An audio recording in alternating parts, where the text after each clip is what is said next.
A very warm good morning to all the students of the Institute. I, Gitanjali Singh Rathod, Assistant Director, ICSI, welcome all the students of the Institute on behalf of President, the ICSI, CS Makarand Lele, Vice President, CS Ahlarada Rao, Officiating Secretary, CS Ashok Kumar Dikshit, and Mr. Ankur Yadav, Joint Secretary, Senior Grade. We wish you a very happy and prosperous new year. You must be aware that the Institute is focusing on digital modes of learning, and e-learning portal has also been developed for the benefit of the students. In this endeavor, Institute is organizing a webcast for the students of the Institute on GST who are undergoing classes in various regional and chapter offices of the Institute. Our other students can also watch this webcast who are not attending the classes at our regional and chapter offices. Before we start the webcast, I request all the students who wish to join the classes for the June 2019 session of examination to contact their nearest regional and chapter office. Institute provides the best of faculty in the classes. The details of the classes are available at the website of the Institute, www.icsi.edu. Our team at the Institute is trying to make the best efforts to provide classes through digital mode. We are sure that the students will take advantage of that through our webcast also. Our team members who are present here and contributing towards digital classroom are, we have with us Ms. Shalini, Mr. Ravikant, and Ms. Shikha Mittal. So they are contributing for making digital classroom a success. And our regional chapter offices are also taking a lot of efforts for the success of digital classroom. Now we have with us Mr. Sudipto Paul. He is Joint Secretary, Student Services. I request sir to address all the students before we take up the session. Thank you, Gitanjali. At this onset, I would like to ask everybody to understand the present scenario of learning. Now, gone are the days when teacher takes a session and what used to be called class. Now, the learning has become learner oriented, particularly for a professional subject like CS. What it means that every learner, every student has unique problem, because after all you are interested for writing the exam successfully. So therefore, that unique problem has to be addressed by the student himself. In fact, CS is a distance learning education. Primarily, you can enroll, register for the program and then sit for the exam. So therefore, your attention, own attention is very much important to your learning necessities. But then there are students who join our classroom coaching, there are students who do something else, and quite a lot of students, they do self-study. All are right in their respectable ways, but then I would request students, if you are finding difficulty, to contact our learning centers, our classroom teaching centers. We have several chapters and all the regional offices who are conducting classroom coaching. So there we have a mix of very seasoned as well as committed faculty, and they have years of experience, good experience in this field. So you will be benefited quite a lot if you join. Besides, there are other advantages. You would be more familiar with the institute. After all, it is your institute. Institute is for whom? It is for the student.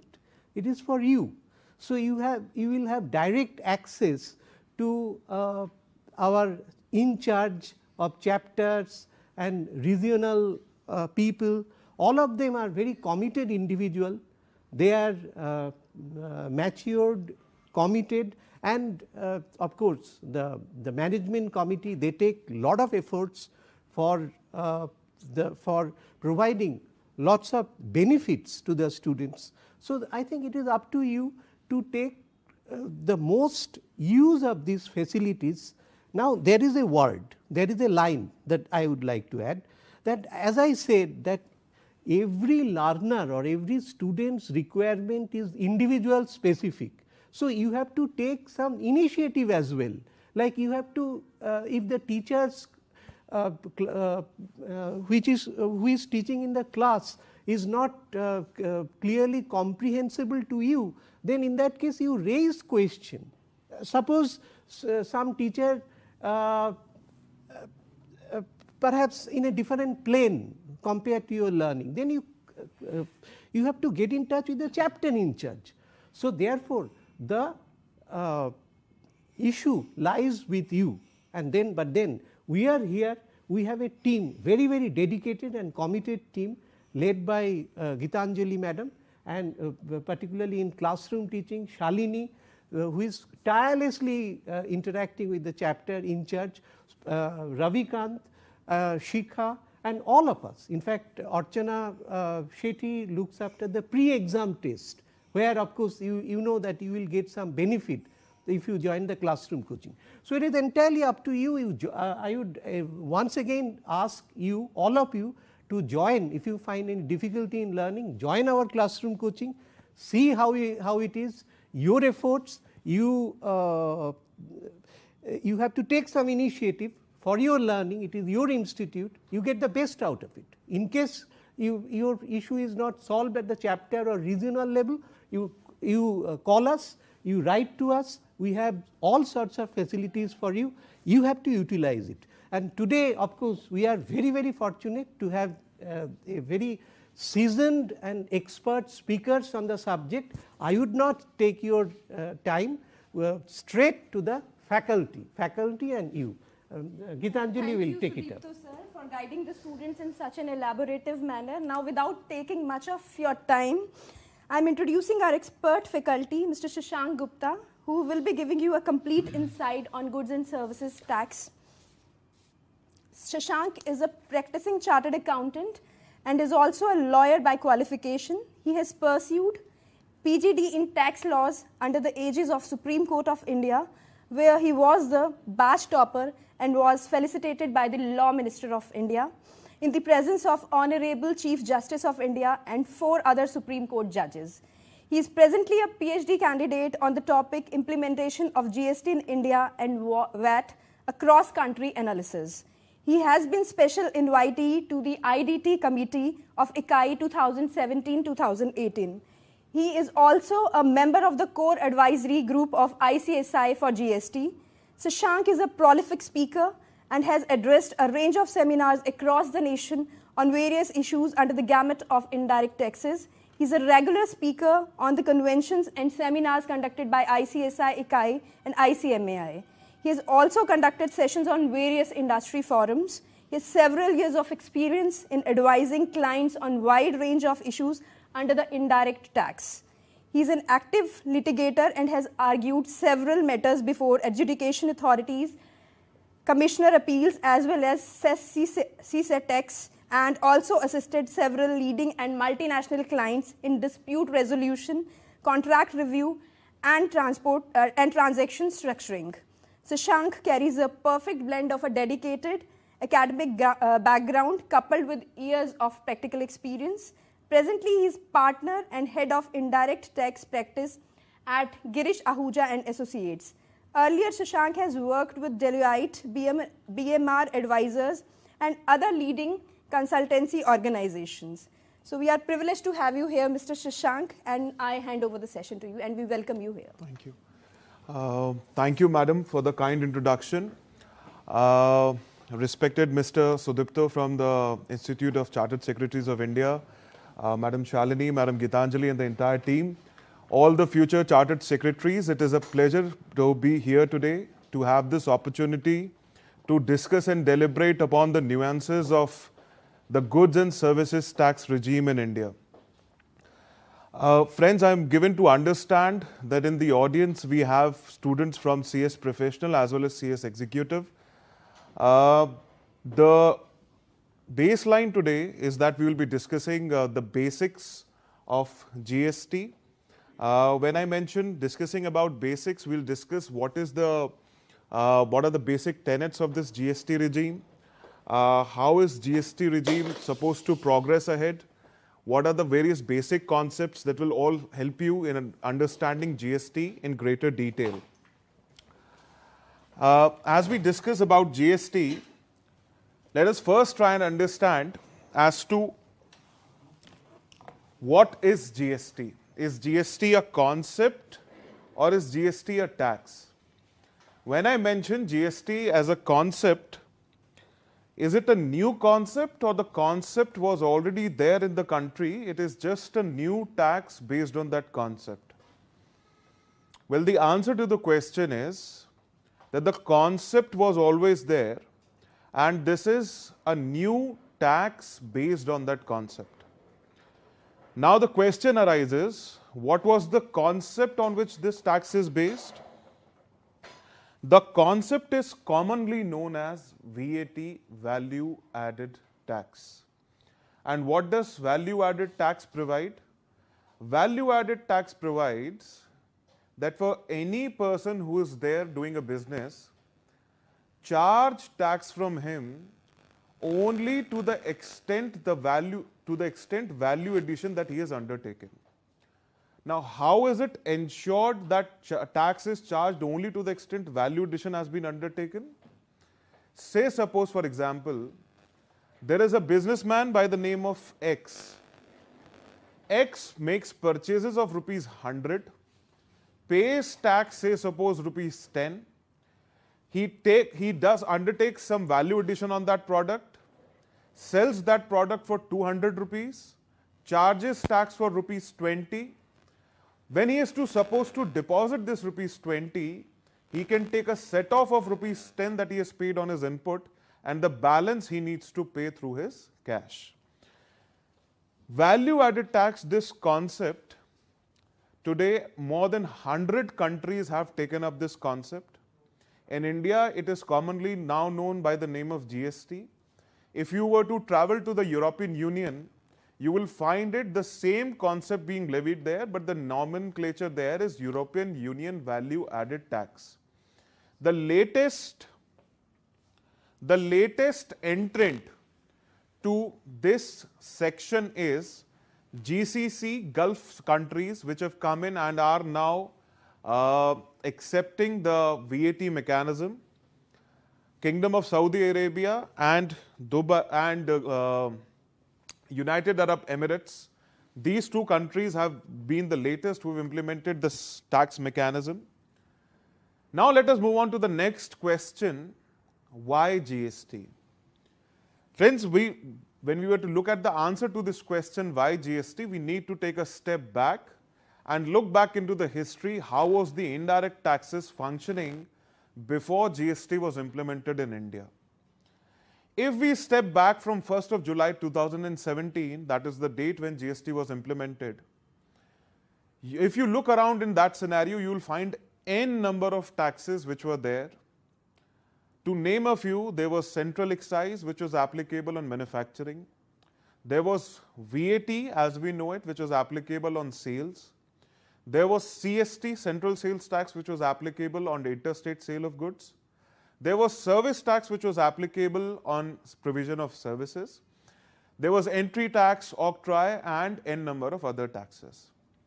Now, since there were n number of other taxes, if I were to just briefly explain it to you, whenever there was an MNC who was trying to set up base in India, trying to set up operations in India, they always have an approach to get a analysis done as to what are the business implications that they would be facing if they set up business operations.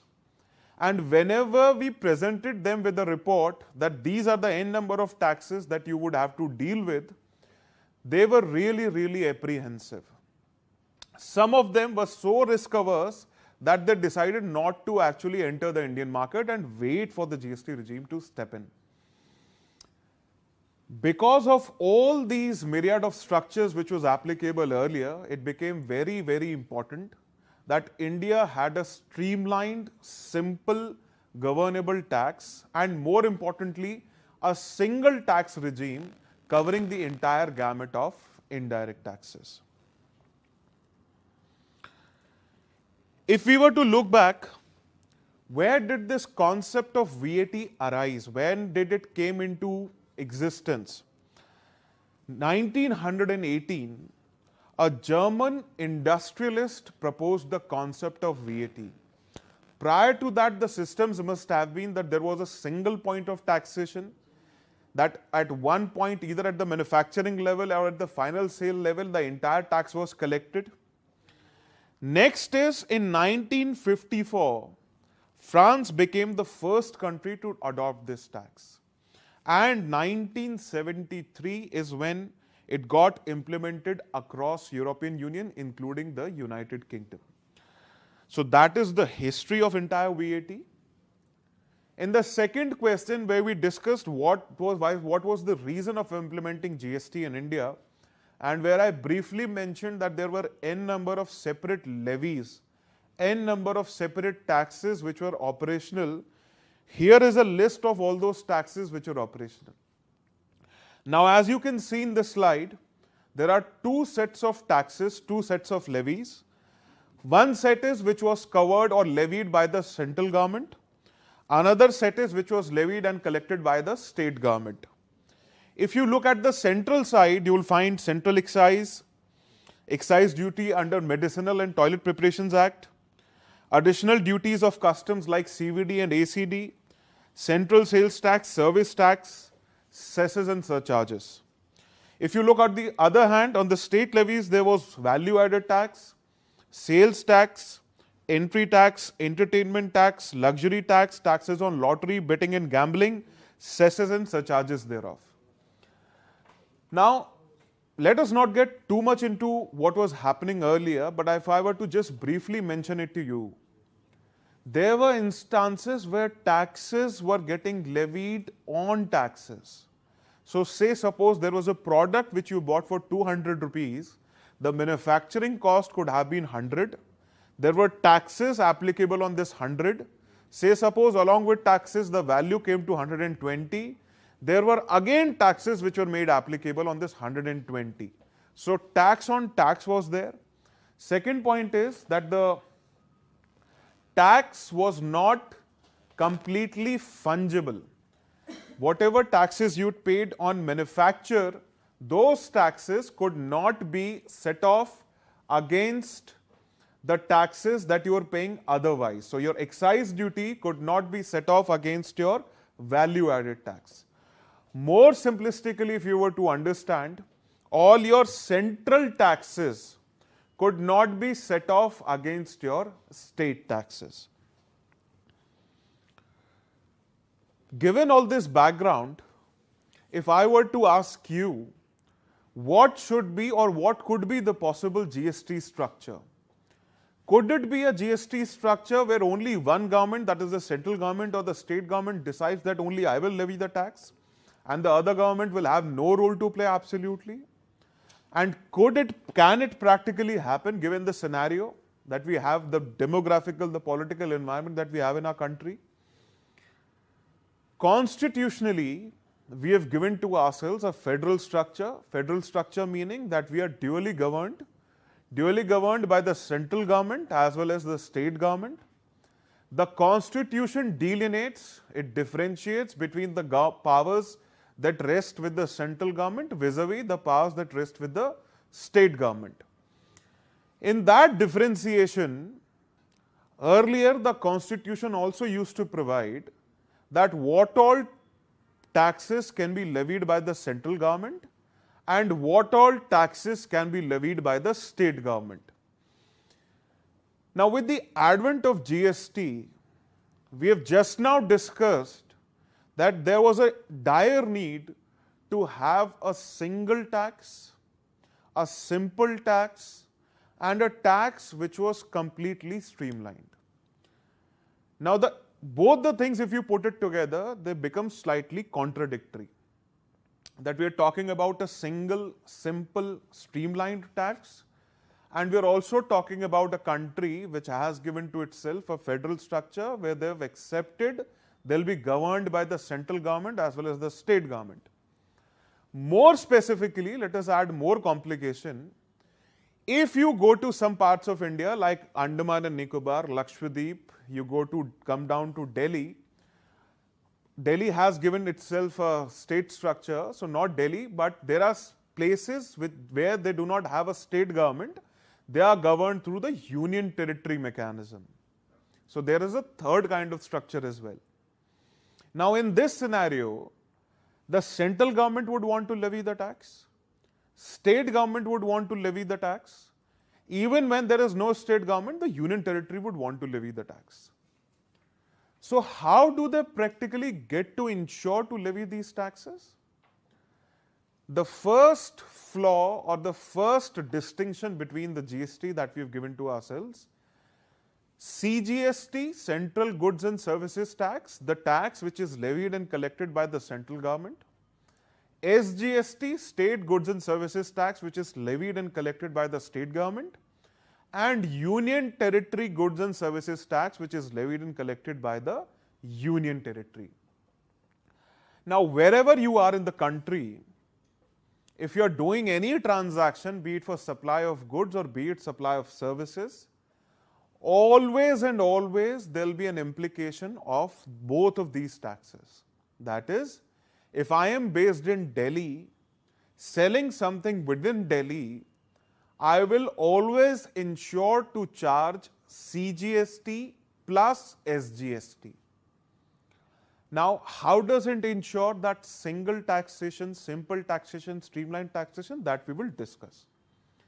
If you are based in Andaman and Nicobar, if you are based in Lakshadweep, you are transacting within Lakshadweep, you will levy CGST plus UTGST.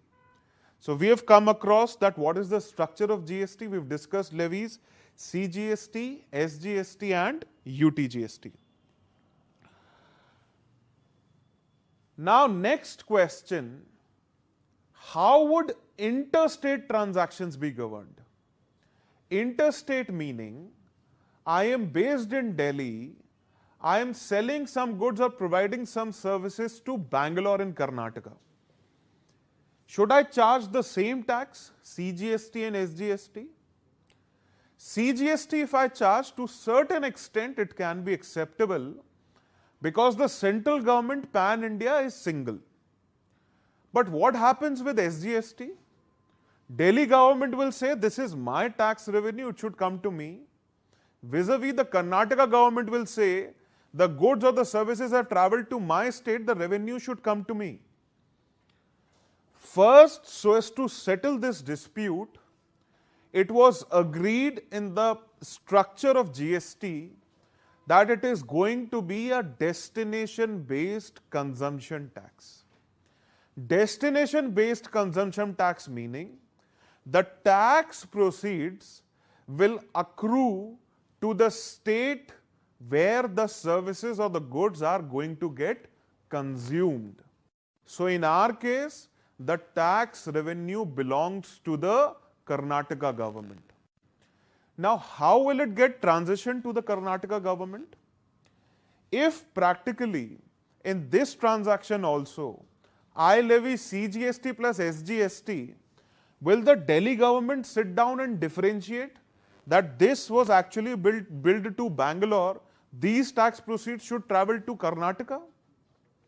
It could not have happened, and that is why there was a fourth levy, there is a fourth levy by the name of Integrated Goods and Services Tax. This IGST is applicable when you are doing any interstate transaction for supply of goods and or services. Now what this IGST does is, this IGST is entirely levied and collected by the central government. Now central government, what it does is, it has taken the onus on itself to actually determine that to which state did the goods or services travel and to accordingly repatriate the proportion of state tax to the destination state. We'll discuss it in detail later. Rate of IGST. Now, say suppose I am a professional, I provide services And when I provide services within Delhi, the taxes that I charge is CGST and SGST, and I charge tax CGST at the rate of 9%, SGST at the rate of 9%, total effective rate is 18%. Now, what would happen when I provide same services to Bangalore, Karnataka? Should I charge tax at the rate of 9% or should I charge tax at the rate of 18%? Well, IGST, friends, is the sum total of CGST plus SGST. It is always going to be 18%. 18% will be levied and collected by the central government, and out of our example, 9% which belongs to Bangalore, Karnataka will be ultimately paid off by the central government to the state of Karnataka. How would the GST legislation work? Article 265 of Constitution says there can be no levy and collection of tax without authority of law. In the case of Mafatlal, Supreme Court again upheld the article in detail, saying that there could absolutely be no levy, no collection of tax unless and until explicitly and beyond doubt provided by the law. So as to ensure this, when we have already talked about CGST, SGST, UTGST, IGST, for every levy to be applicable, there has to be a set of governing laws which provide for the applicability of these taxes. And that is why there are multiple acts within the GST law domain. To name a few, for CGST, there is a Central Goods and Services Tax Act 2017. For SGST, per state wise, say suppose if it is Delhi, in Delhi it is known as Delhi Goods and Services Tax Act. If in UP it is known as UP GST Act, and all these acts sooner or later have been notified in 2017 itself. Parallelly, for union territories, there are other separate acts known by the name of Union Territory GST Act. And also for IGST to be levied, there is a law known as Integrated Goods and Services Tax Act 2017. Other than this, you would have also heard some discussion around compensation cess. This compensation cess, we'll just briefly discuss about it. Compensation cess was actually introduced when the states were getting converged into this GST regime. They were really apprehensive. Apprehension being, why should we go into this common national tax? Today we have independent right to levy and collect tax. What happens if tomorrow we start losing out on the revenue? Who will guarantee us that we will at least be getting that much of revenue that we are collecting today? So, because it could not happen until all the states and the central government came together, central government took this upon themselves to assure these state governments that they get that much amount of revenue proceeds which they were already getting in the pre-GST regime.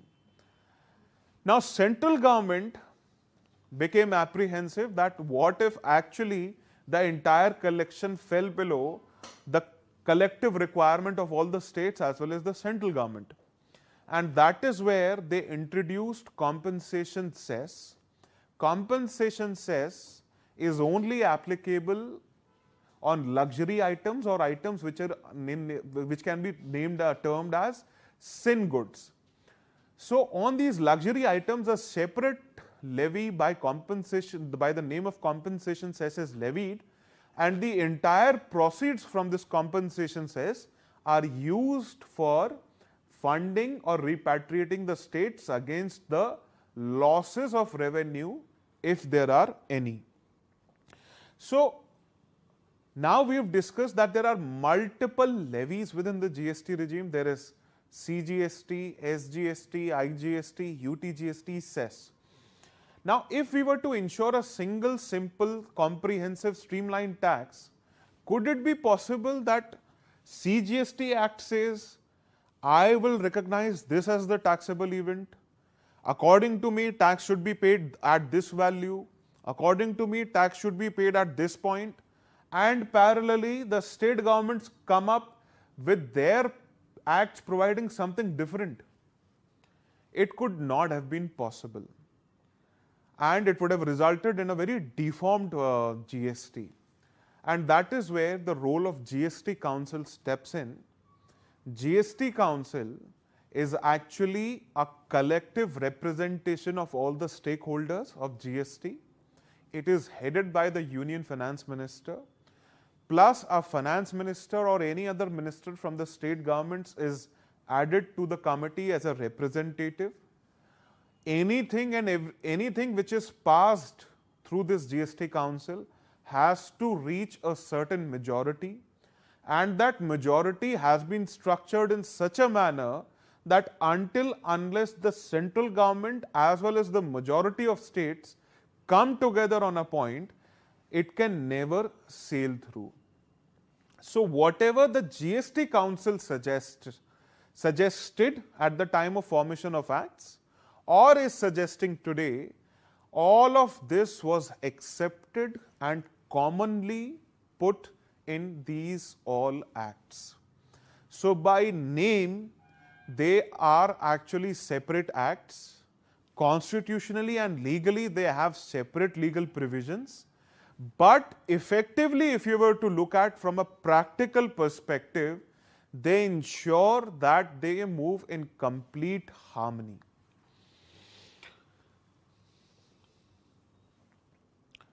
What are the new concepts? New concepts, basically, if you have some idea about what were the concepts existing earlier prior to implementation of GST regime, and simplistically mentioning concepts if you are just focusing on GST and you've not gone into too much detail about what was happening prior to GST. First and foremost, and the most important, is taxable event. Taxable event, again, there has been a lot of jurisprudence around it, and there was also a learning curve around it. But if we were to understand that what is the relevance of taxable event today, we will need to take a step back and understand that what all were the taxable events which were in existence earlier. If we look into history, we had in the earlier part of our discussion looked at what were the different taxes covered under the gamut of indirect taxes, n number of taxes levied by the central government, n number of taxes levied by the state government. Now, for every tax, there has to be a taxable event, there was a taxable event, and there was a separate taxable event under each of those acts. Now, if there was a separate taxable event under each of those acts, and let us say on a broad basis, there were 13 to 15 separate indirect taxes, we are looking at a structure where there are 15 separate taxable events. Now, think from the government's perspective, you are in a regime where you do not want, because the government would never want to step into a regime where they start losing out on any revenue. They would only want to progress onto a situation where the revenue collection gets augmented. Keeping that principle in mind, I am in a situation, the country was in a situation that there were 15 separate taxable events. Country wanted to move on to a single taxable levy. Country wanted a single line of taxation, but the country also wanted the revenue to be augmented. How to ensure this? So as to ensure this, there had to be a thought process around the point that whatever taxable event we define in GST should be comprehensive enough to actually collectively take into account all these taxable events which were there in existence earlier, and also somewhere to ensure that we do not lose out on any avenue, either directly or indirectly. This also sets the tone for ensuring that under GST, the baseline or the underlying concept is comprehensive taxation. What is comprehensive taxation? Comprehensive taxation means that everything and anything under the sun is to be taxed until and unless specifically kept out of the purview. So, if you were to tomorrow determine for any practical purpose when you become a professional that whether GST is applicable or not, one way of looking at it could be that I don't want to look at whether it is covered, tell me where it is not, how it is not covered. That is one thing. So, taxable event which was planned under GST, actually the government had to take into account manufacture, sale, movement of goods and everything, and that is where they came up with the term supply. In GST, the taxable event is supply. Supply, interestingly, if you look at the definition and the entire discussion around supply, what is supply in itself has not been defined. Rather, what has been defined is that what are the parameters which will fulfill what is a supply and what all is included in the term supply. But what is supply in itself has not been defined, and that sets the tone for another taxing principle that whenever the government wants to levy any tax, they want to put up a definition or want to set up a base that is actually broad-based and open-ended. That is to mean that whatever we can foresee today, we are considering that in the inclusions that, okay, this is all covered and taxable, but say suppose tomorrow a situation was to arise that the government cannot foresee today, they don't want to lose out on that revenue. So whenever that situation arises, let the taxable event be so broad-based that it takes into its gamut the taxability of that event. And if you were to understand that how can it happen that today's government cannot be able to foresee that kind of an event? All our historical indirect taxes were, latest of them was VAT, which was implemented in 2005, and all those laws were actually not inbuilt to deal with the e-commerce segment which came up in the late 2010. In fact, the government was struggling constantly to take into account taxability of e-commerce companies, and now effectively they have been brought into the tax net with specific provisions such as tax collection at source. Having said that, next is valuation. Valuation, if you were to discuss, valuation provides as to what will be the value at which tax will be levied on a certain transaction. Value, again, if you were to look at back in the history, value had a different meaning for different taxes. Because like say suppose when I say central excise only took into account the manufacturing taxable event. Hence, the value was restricted to the value which was there up to that manufacturing incidence. Next is, say suppose VAT took into account, or sales tax took into account the value of sales. So that somewhere had a value of manufacturing plus taxes on manufacturing plus markup of all the traders. Now, since we have moved on and come down to the GST regime, in GST regime, the valuation is also specific and takes in account the historical learning which has been there. Historically, in indirect taxes, a very interesting concept has been carried, and that is termed by the name of transaction value. Transaction value was there in excise transaction value somewhere or the other. It is there in the customs. Transaction value is also there in the customs. And what is transaction value? If you were to simplistically understand, transaction value simply means the fair price of for any transaction. And what are the parameters that can affect the fairness of any transaction? If the parties are related, if I do a transaction with my related party, the law believes that the transaction may have been affected and the price may not be the fair price. If price is not the sole consideration, say suppose I'm a professional, I provide services to someone who is an electronic goods supplier, I procure from him certain electronic items and in lieu of it I provide some services. Law believes that in such a case the transaction value may be affected. Hence, when such conditions arise, law prescribes the safeguards which it needs so as to ensure that the tax is levied on the correct fair price of that transaction. If the parties are unrelated, price is the sole consideration, law recognizes that whatever value has been charged is fair, equitable, and the tax can be levied and collected on that value. Credit eligibility. A question arises, we were discussing about a single tax, but within this GST domain, we've already discussed levies, CGST, multiple levies, CGST, SGST, UTGST, IGST, compensation cess.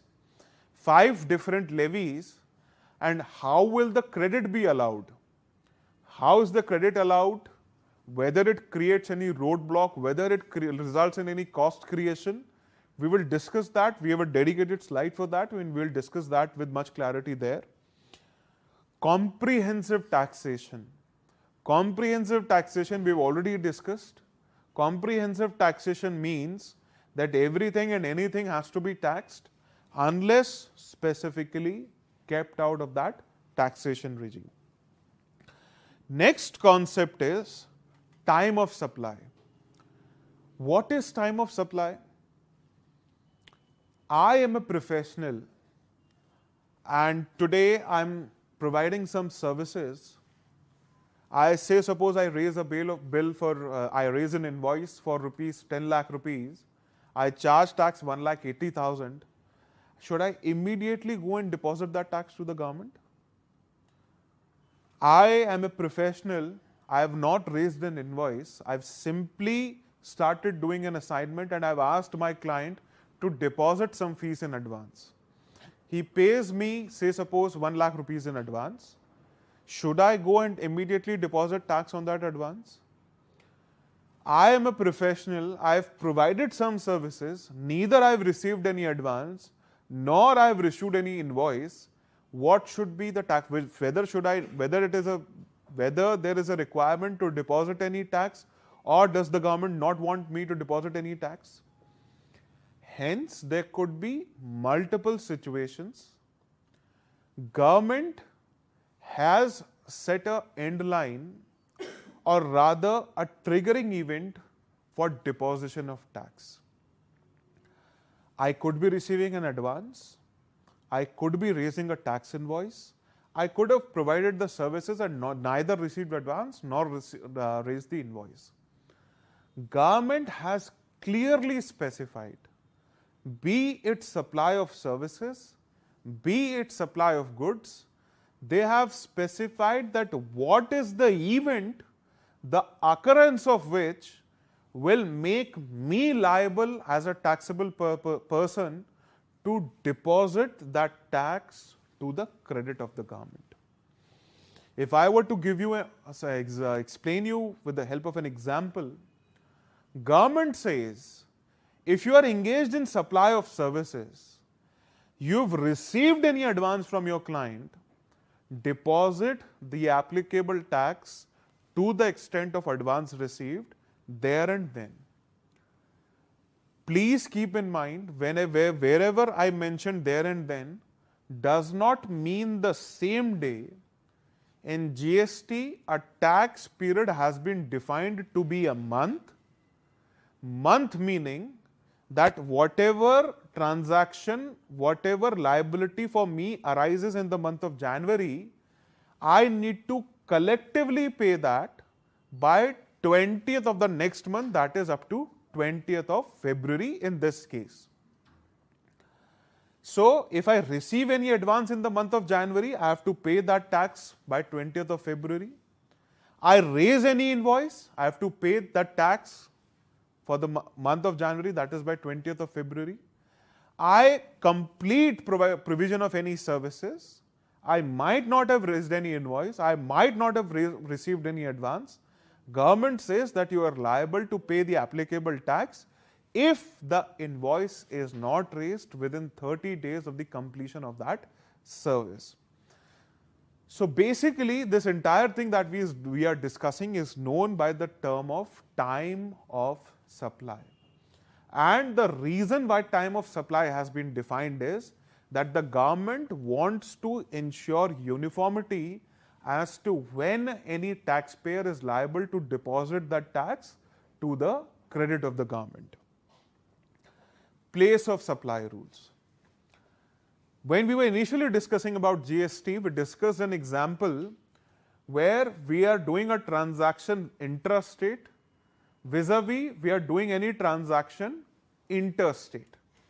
Intrastate meaning I'm simply selling goods, I am a retailer, I am a grocery vendor, and I am simply selling goods over the counter. Very well, anyone can understand that is an intrastate transaction occurring there and then. Vis-a-vis, say suppose I am a service provider, I am providing some services in Bangalore. Again, we can discern that it is an interstate transaction. Now, my understanding of a certain transaction can be a bit different. Your understanding about that transaction can be a bit different. And this can vary person to person, and there can be n number of examples. What happens when it is service provision only, but it is happening in relation to an immovable property? So as to take into account all these multiple situations, plus so as to account for any dispute, I am saying any transaction is intrastate, it is only CGST, SGST, not interstate. But the other person is saying, no, it is interstate. There could be a fight between the taxpayer registered person and the recipient.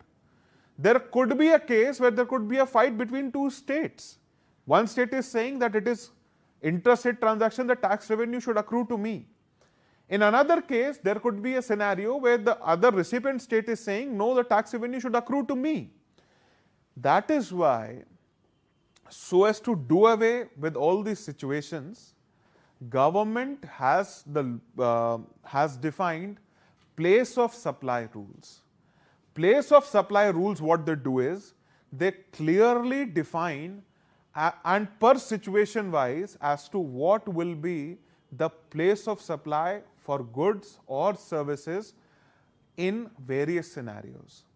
And that is where you can do, and that is the nodal point to determine what is the place of supply and whether the transaction is intrastate or the transaction is interstate.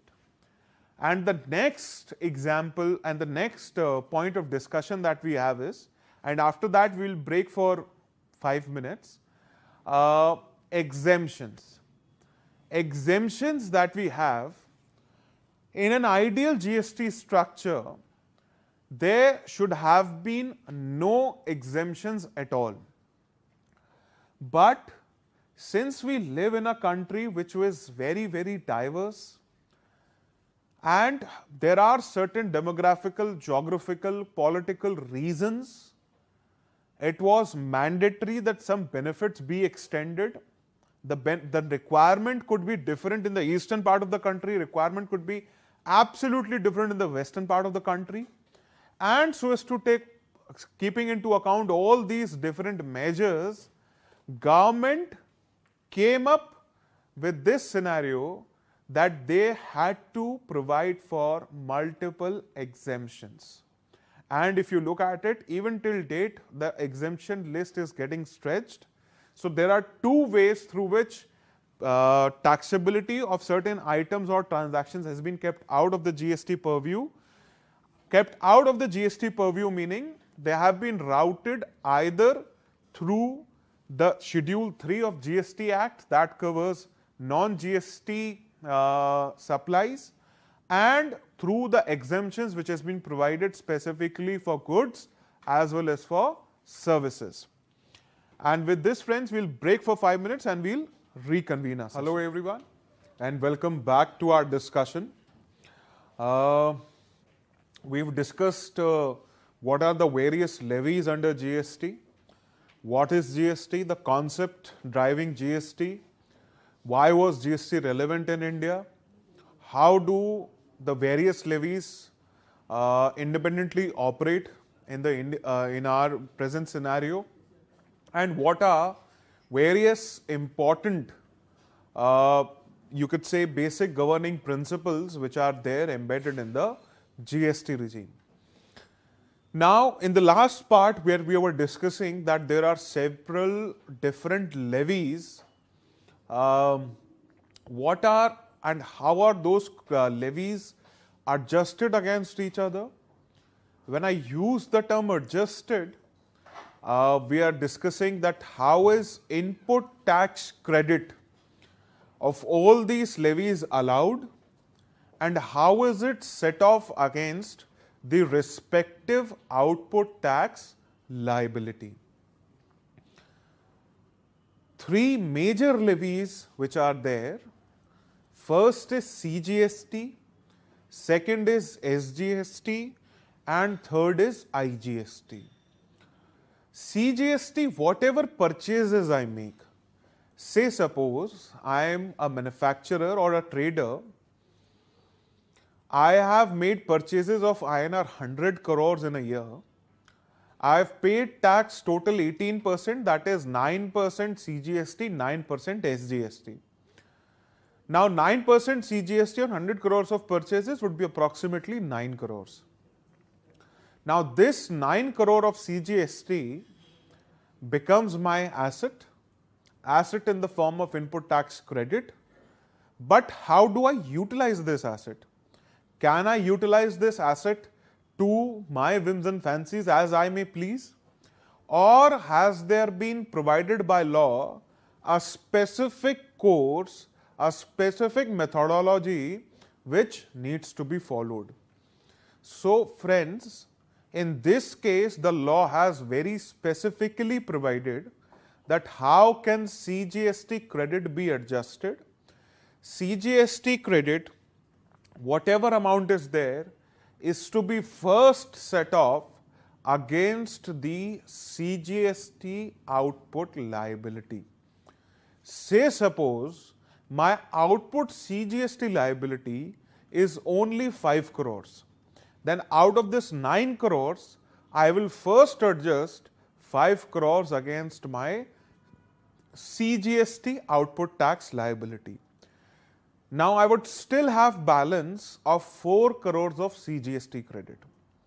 The balance 4 crores can be adjusted against any IGST liability that I may have, that is integrated goods and services tax.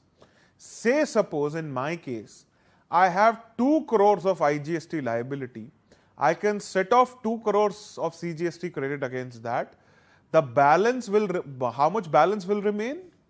2 crores of CGST credit will still be available.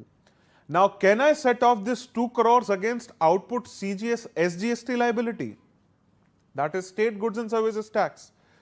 No, CGST credit cannot be set off against output SGST liability or UTGST liability. And hence, this CGST credit, balance CGST credit, will have to be carried forward to the next tax period. What happens with SGST credit? Say suppose, same example, I have 9 crores worth of SGST credit available with me. I have 5 crores of SGST output tax liability. I can adjust this output tax liability with my input tax credit of SGST. Balance will be 4 crores worth of SGST credit. When I proceed on next, I have 2 crores of IGST liability. I set off those 2 crores. I can set off this 2 crore IGST liability from my SGST credit. The balance which remains is 2 crores of SGST credit. Can you set off this 2 crores of SGST credit against your CGST output tax liability? No, you cannot. And hence, CGST credit cannot be set off against SGST and SGST credit cannot be set off against CGST. I have a credit of 9 crores worth of IGST. How can I set it off? 9 crores of IGST credit, I have, say, suppose 5 crores of IGST liability. I can very well set off IGST credit against IGST tax liability. Next is, I have 2 crores of CGST liability. Law says you can very well set off your IGST credit against your CGST output tax liability. The balance which remains is 2 crores of IGST credit. Law says you can utilize it even against your output SGST tax liability. And hence, IGST is that one credit which can be seamlessly utilized first against IGST, then against CGST and last against SGST as well. For UTGST, the same principle as in case of SGST will be applicable. That is, UTGST can be first set off against UTGST and the balance, if any, is there, that can be set off against IGST liability. However, UTGST cannot be utilized for set off of any other tax liability. Exports and imports under GST. Friends, exports, whenever exports are discussed, there is always an underlying principle governing exports, and it is the prime policy of any government to ensure export the goods and or services but not the taxes. That is, government ensures that whatever exports take place from the country, there will be absolutely no liability of any tax incidents getting exported along with those goods and or services. This facilitation has been specifically conferred on the exporter community so as to ensure, so as to facilitate the factor that they bring in export proceeds or the foreign currency proceeds for the nation. So as to effectively ensure this policy, that is to export the goods and or services but not the taxes, how does the government practically ensure it? There is a concept known by the name of zero rating mechanism. What is zero rating mechanism? To understand, so as to clearly understand what is zero rating mechanism, we first need to understand what is an exemption. Say suppose tomorrow government says or government notifies that if CS students procure any laptop from market, they will not be charged any GST, GST will be exempted. Now you all become very happy, you go out in the market, you procure laptops. Say suppose you procured a laptop for say X brand, say suppose Dell or HP, whatever. When you will be procuring the laptop for that brand, you would not be charged any GST and you would be, if you look at the bill therein, you would only see the charges, the transaction value, the invoice value, but without any taxes.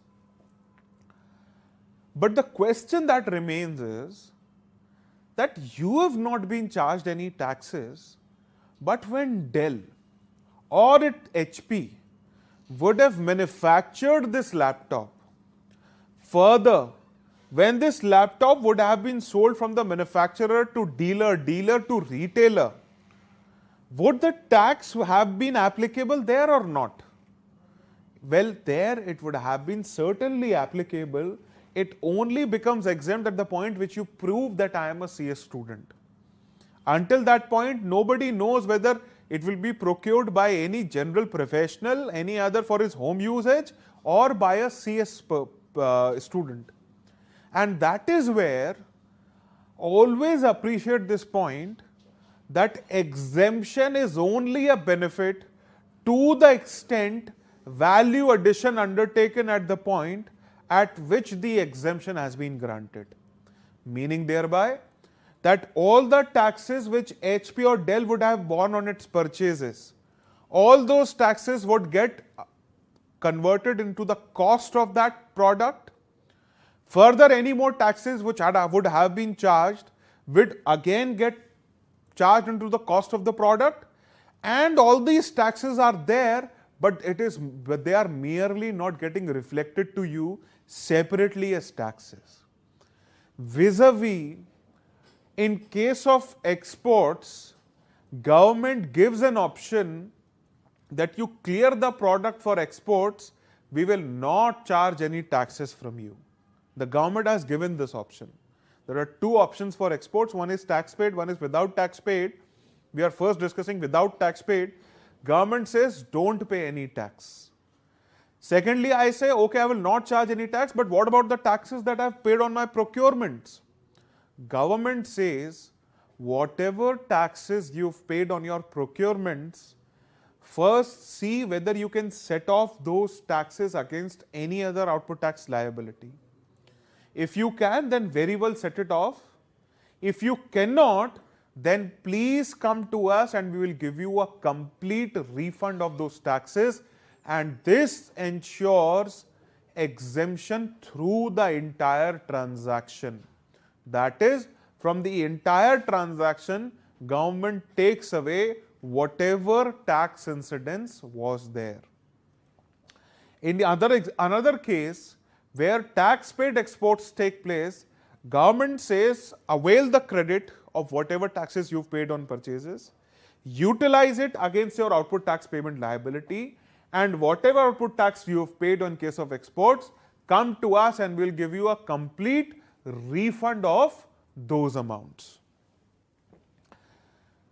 One other major indirect tax which is continued even after implementation of GST is customs.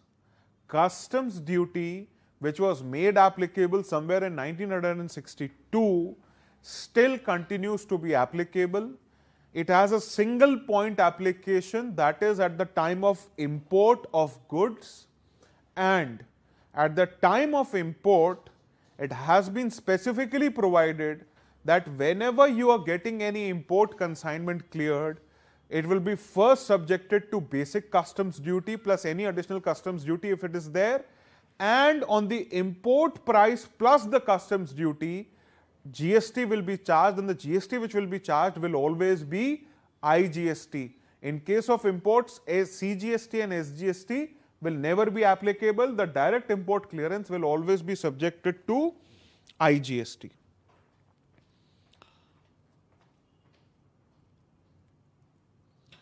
In this slide, we have actually given out a broad overview as to how the taxation, the indirect taxation regime used to function earlier, that is prior to GST, and in the subsequent slide we will discuss that how has the implementation of GST changed the scenario in the same transaction structure.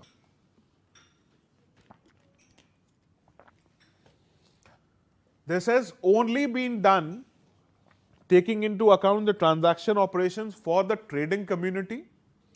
For the traders, we will just discuss from the top to bottom.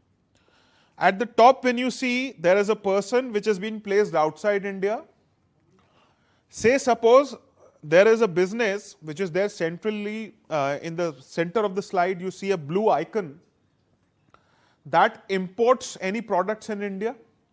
At the time of import, import duty was applicable, that is basic custom duty, plus CVD was there, which was equivalent to excise duty, plus special additional duty was there, which was equivalent to applicable VAT. All these taxes were paid by the trader at the time of import. Out of these taxes, basic custom duty and countervailing duty, that is CVD, no credit was available, no set-off was available to the trader.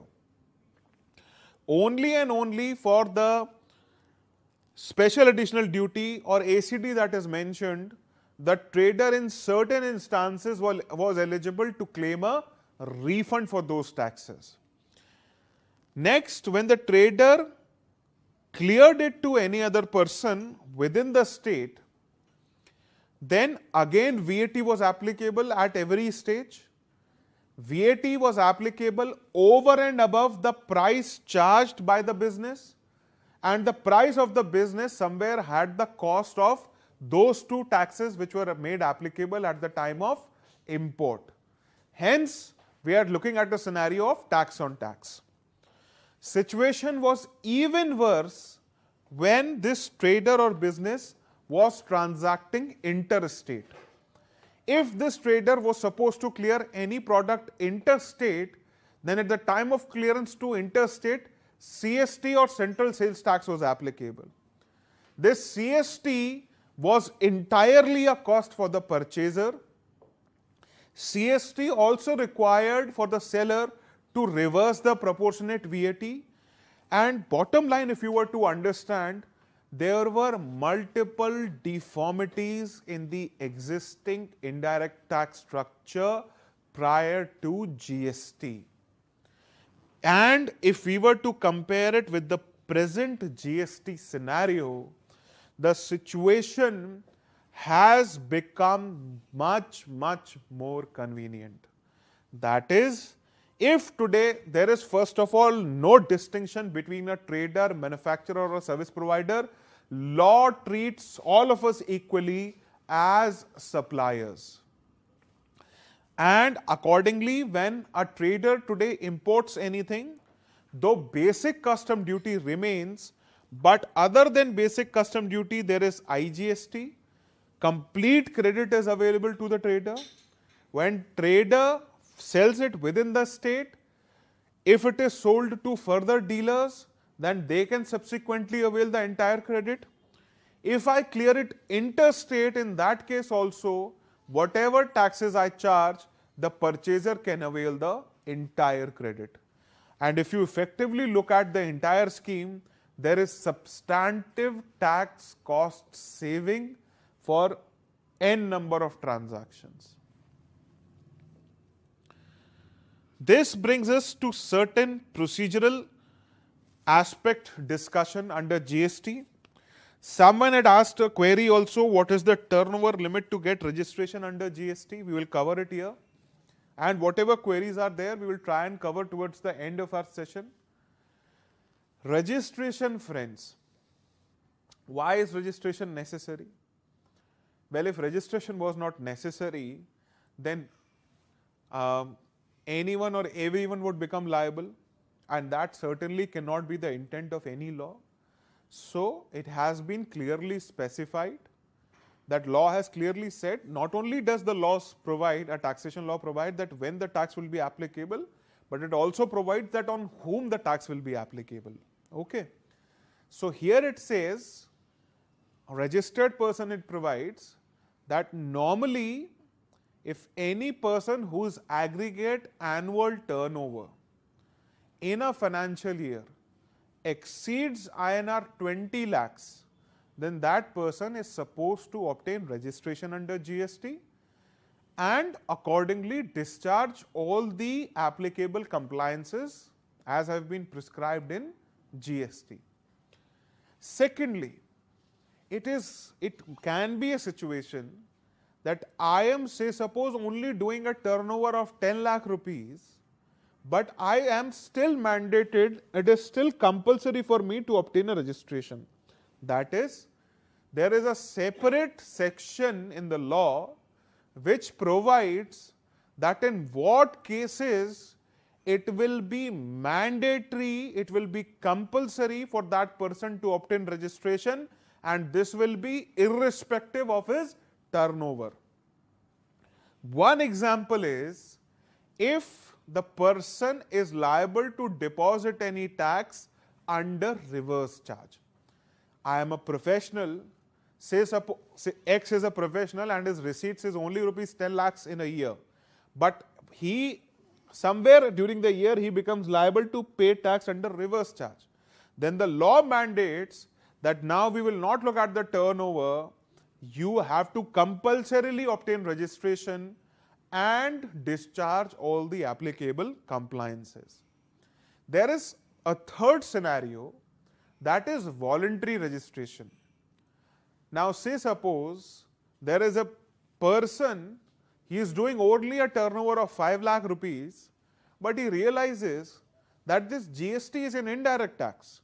Indirect tax meaning that I have to collect the tax from someone else and I have to merely deposit it with the government. There is nothing that I am supposed to pay out of my own pocket. And hence what he decides for his business is that I want to obtain a registration, I don't want to wait for 20 lakhs. Then the law has even given that option that if someone voluntarily wants to obtain a registration under GST, they can very well go ahead and do so. There are two more interesting concepts in registration, and so as to understand that, we also need to understand again the interplay of the role of federal structure that we have in our countries coming into play. I am a trader, I am a supplier of goods, and I am based in Delhi. I have no other location anywhere. But say suppose for the reason of any business exhibition, any trade fair, I book a stall in Mumbai and take part in the trade fair there, and I undertake some sale purchase transaction. Law says that in GST, even though it is a single nation, single tax, but somewhere the ideology of separate state, separate taxation has also been imbibed only to the extent to pay the applicable tax there and to undertake this GST compliances. Hence, in such a scenario, where I am usually based in Delhi I am GST registered also, but I am simply, say suppose, going to Mumbai for 10 days for being a part of that trade fair, and I am setting up a base, setting up a counter, doing some sales there. Law recognizes that particular transaction structure wherein they would qualify me as a casual supplier. Casual supplier meaning that I do not have a permanent business location in that state. I am only temporarily doing business there, and by virtue of that, I need to obtain a casual dealer registration. This concept was also there in the earlier VAT regime. Next is non-resident dealer. Say suppose someone from out of India comes to India and undertakes some business operations wherein he does some transactions exigible to GST. In that scenario, if that person does not have a PAN number in India, law has mandated that you obtain a registration, but you will obtain registration since you do not have a PAN, you will obtain registration under the category non-resident supplier.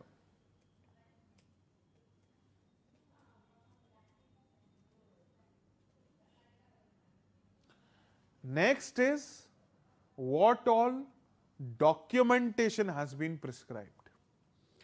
Now, GST law specifically prescribes several documents, and it goes, not only does it prescribe what all documents are to be maintained, it also goes on to prescribe what should be the particulars of those documents.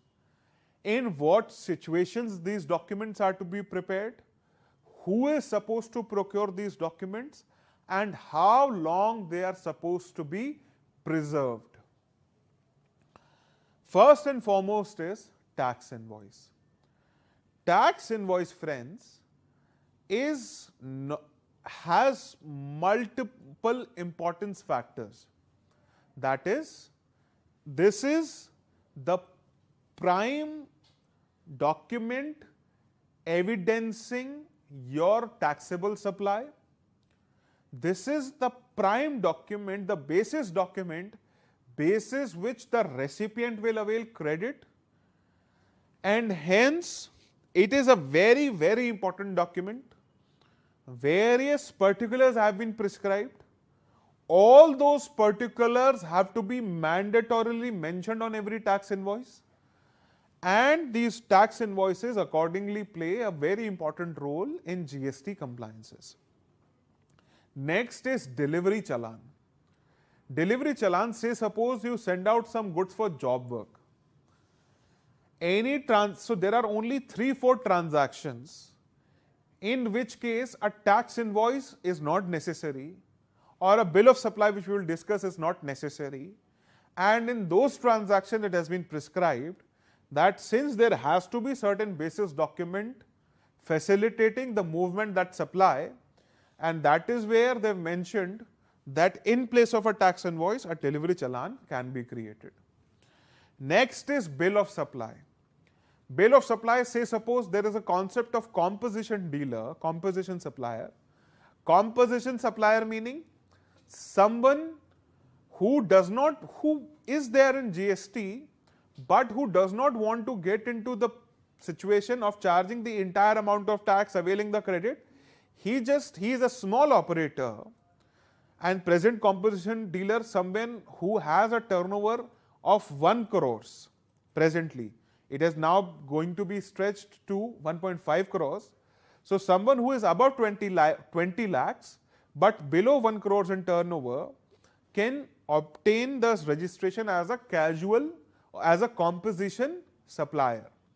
Now, what helps him as a composition supplier? He need not charge the entire amount of tax. He will be disentitled from availing any input tax credit. He needs to simply charge, say, 1% as tax, and the compliance, his return filing and everything will also be subsidized or eased to a significant extent.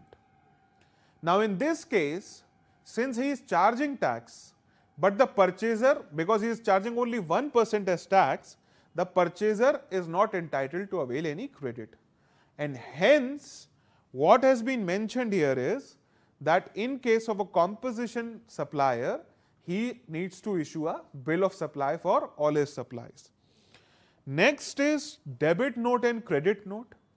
Debit note and credit note, now with the implementation of GST, debit notes and credit notes, there has been a classification which has been drawn. Debit notes and credit notes, now either they are financial, that is non-GST, or debit notes or credit notes which are compliant with GST and are known as GST debit notes and credit notes. If any debit note or credit note has to be GST compliant, it has to be very, very specifically issued in line with all the parameters which have been prescribed in the GST law. That is, it can only be issued by the supplier, and they can only be issued in certain specific instances. Next is receipt voucher, refund voucher and payment voucher. Law says if you receive any advance, issue a receipt voucher. If you refund any advance, issue a refund voucher. If you are making payment to someone for which supply you are liable to pay tax under reverse charge, issue a payment voucher. And along with that payment voucher, for receipts covered under reverse charge, you also need to issue a self-tax invoice. So this is just a broad understanding. This may be sounding a bit complicated to you, but Please keep in mind that this is a very basic generic discussion just to highlight what are the concern areas, and accordingly need not go into too much detail right now. Now, reverse charge mechanism, which we just now discussed. What is reverse charge mechanism? What is the relevance of reverse charge mechanism in GST? Reverse charge mechanism, friends, the fundamental difference between, or a fundamental aspect of indirect tax is that the person who is actually bearing the burden of tax and the person who is depositing that tax to the government are two different people. But reverse charge is that instance where this difference is washed away. That is, the person who is bearing the burden of that tax is also the person who is depositing that tax with the government. Why was reverse charge necessary? Well, reverse charge was a concept which got highlighted with service tax regime which was there prior to GST. It has somewhat been continued in GST. In GST, there are two separate kinds of reverse charge. One is provided under Section 9, subsection 3 of CGST Act. Other is prescribed under Section 9, subsection 4 of CGST Act. Section 9, subsection 3 of CGST Act specifically prescribes specific instances where reverse charge will be applicable.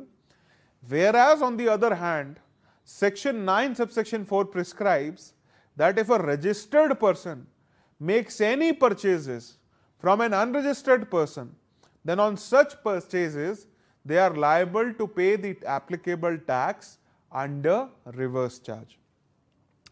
This Section 9, subsection 4 for reverse charge, that is on purchases from unregistered person, has been suspended.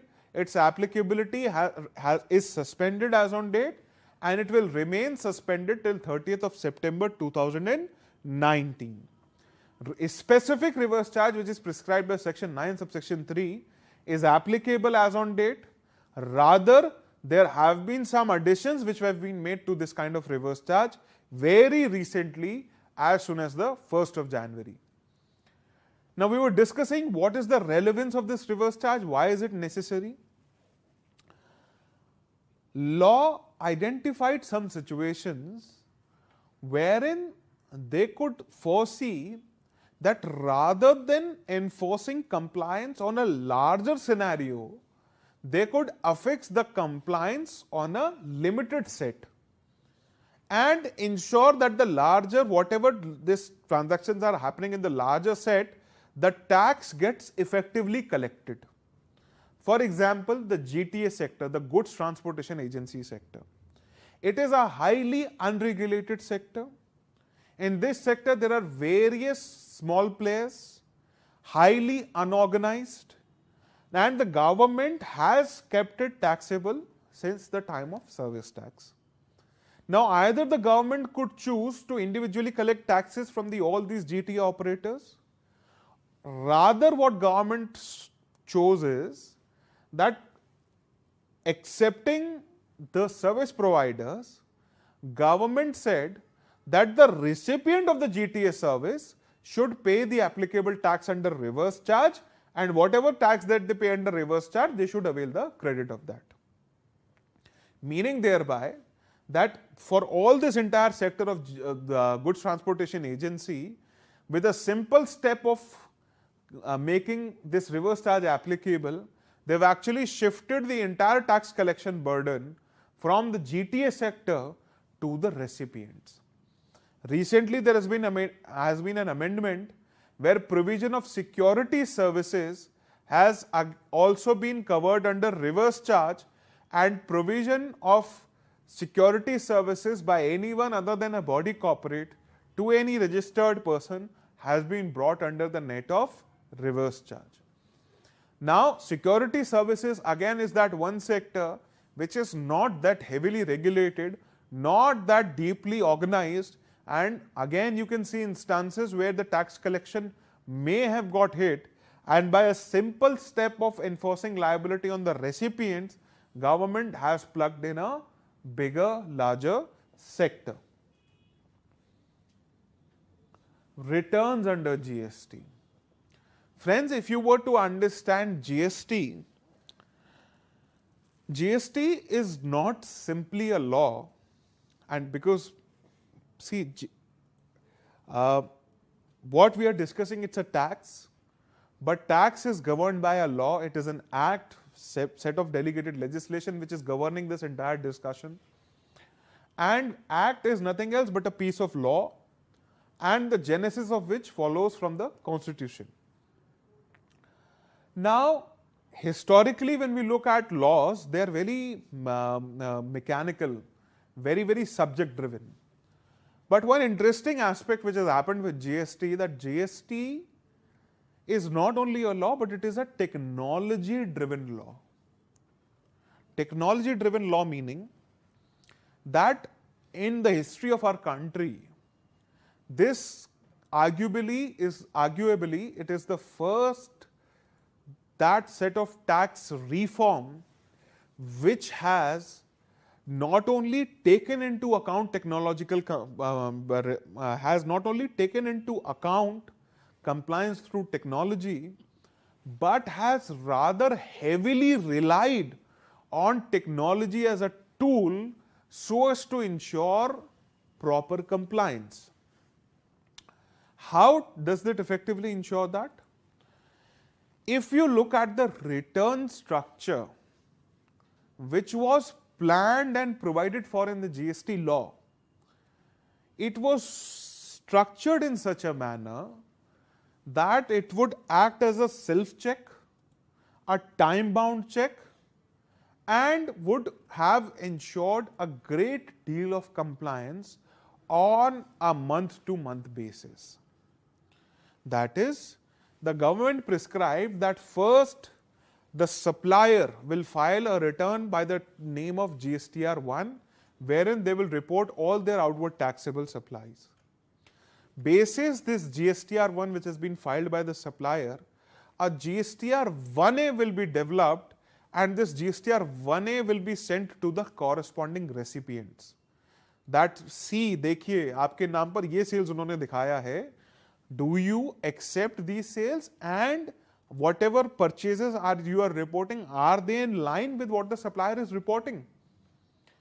And giving a right to the recipient to make some amends.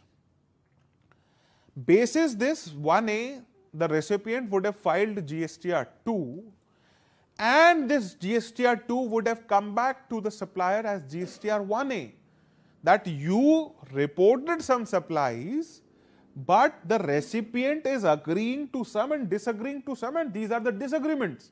What is it that you have to say? And again, the supplier would have then, taking into account all the disagreements, filed a final return, and that return would have been termed as GSTR3. So if you effectively look at this entire structure, it is actually a matching concept between the supplier and the recipient, ensuring cyclical compliance. But government placed in GSTN, government hired Infosys, TCS, there were n number of GST Suvidha providers, GST automation service providers, GSPs, ASPs, but still this structure even till today from July 17 could not be brought into effect. Till date, we are working on a back-end mechanism, on a backup mechanism, that is, industry is filing a simple return by the name of GSTR 3B. Next concept is input service distributor. Input service distributor, friends, this concept was there even under service tax. This concept has been grandfathered into GST. The concept simply provides that, say suppose I am a big company with my corporate office in Delhi, and I have locations in Maharashtra, Karnataka, West Bengal. Now I am receiving common services at my head office such as auditing, marketing, legal, HR. Now all these services, all these expenses would be getting accumulated at my corporate office, but there would not be commensurate output tax liability at the corporate office level itself. Hence, through ISD mechanism, what I can do is, I can correspondingly distribute this credit that I have only for services. Please note that this is only for services, not for goods. So whatever common credits for services are there, I can distribute those credits to all my locations, and the mechanism for distribution, the compliance for distribution has again been specifically provided for in the GST law.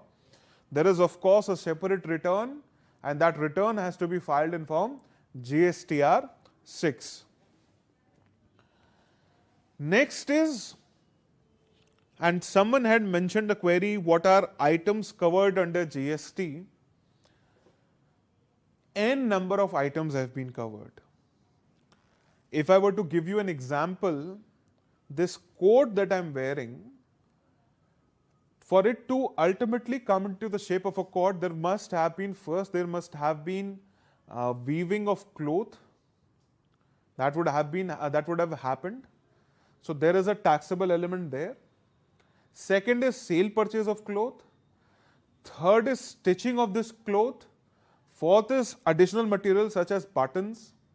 So there are n number of activities, n number of commodities which form part of any given transaction structure. So as to mention that what is the number of items covered, it cannot be counted. Rather, it is possible to count what is not covered. And so as to levy the basis of taxation. Now, interestingly, I will give you an example. We refer, say suppose if I were to ask for water, I would say please give me a glass of water. Now when I say a glass of water, we generically refer to that glass in which we drink water as glass. If you were to go to the United States and if you were to ask that give me a glass, they will most probably give you a piece of the glass in the window. And if you ask them, no, I don't want this, and you bring up that commodity and show them I wanted this is what I'm referring to as glass, they will come back to you saying this is not a glass, this we refer to as tumbler. So same product but differently known across geographies. Now how to ensure a harmonized understanding? So a global organization by name of World Trade Organization was formed, and this happened much back in the history. India was a founding member as a country to this WTO. Internationally, countries agreed that for every single commodity, for piece of thread, for cloth, for buttons, for everything, we will have a separate code. And this 8-digit code was developed for every commodity which is possibly identifiable. And this 8-digit coding system was termed as harmonized system of nomenclature. Now, harmonized system of nomenclature, what it does is, tomorrow if I export a glass in which we drink water to the United States, I can very well say I am sending glass, they can very well say I am importing tumbler, but in my documentation I will mention HSN, basis that my taxability will be determined, and parallelly in United States the person can mention that HSN and the taxability will be determined. This HSN was embedded even under the GST regime.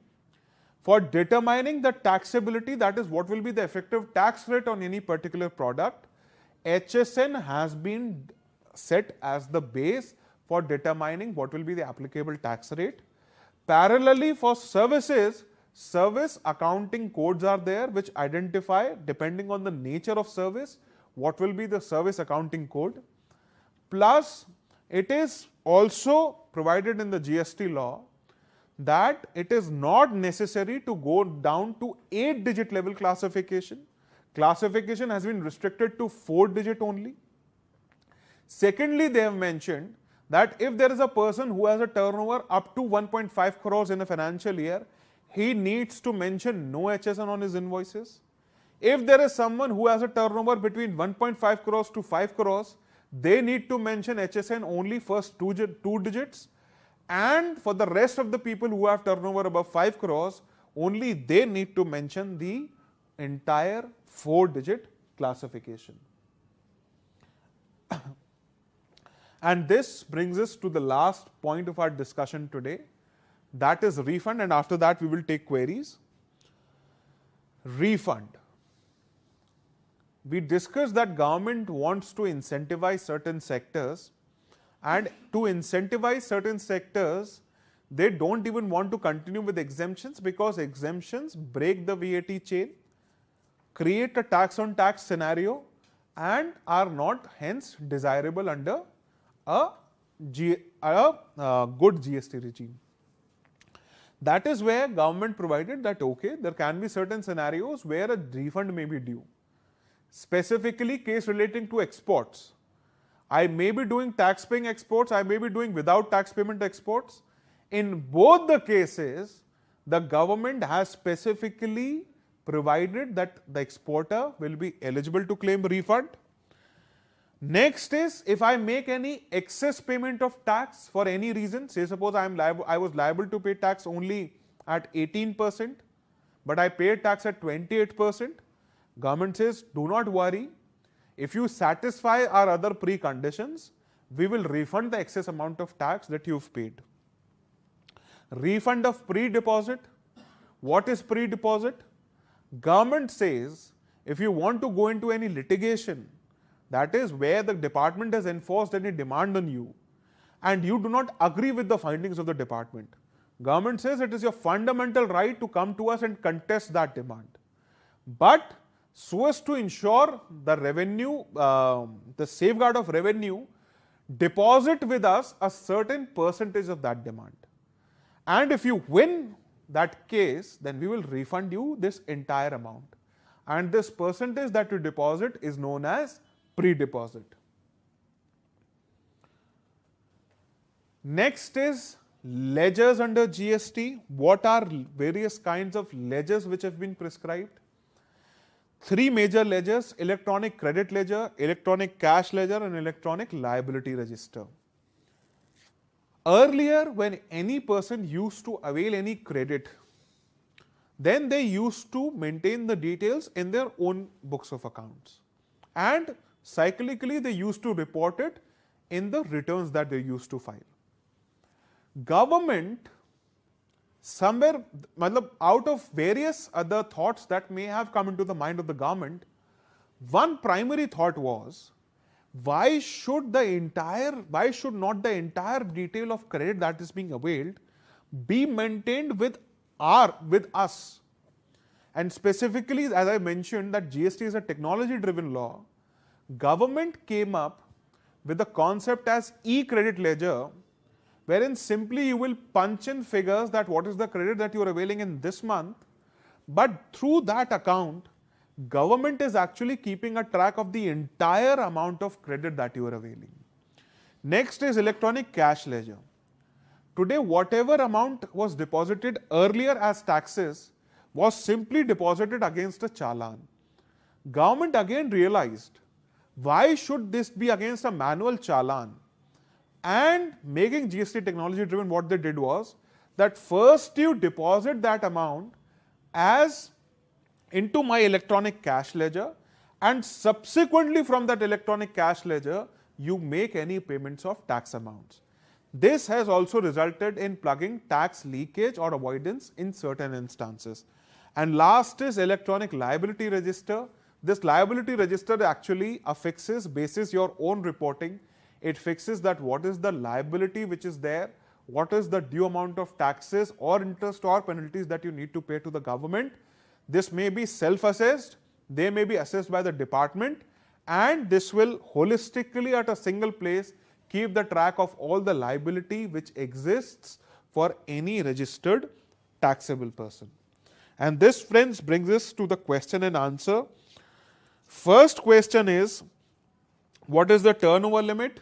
This we have already discussed. Next question was, what is UTGST? UTGST, as I mentioned, is Union Territory GST Act. It is very simply understanding that if you are based in a union territory, state government cannot levy any tax. Union territory have their own independent existings other than a state, and hence in those union territories, other than, because SGST will not be levied, in place of that UTGST will be levied. Next question is, who will be the member in GST Council behalf of each of the state? So the law says either the finance minister of that state or any other minister from the state. State has the right to nominate any minister from their state as a member of the GST Council. Present GST structure on goods and services.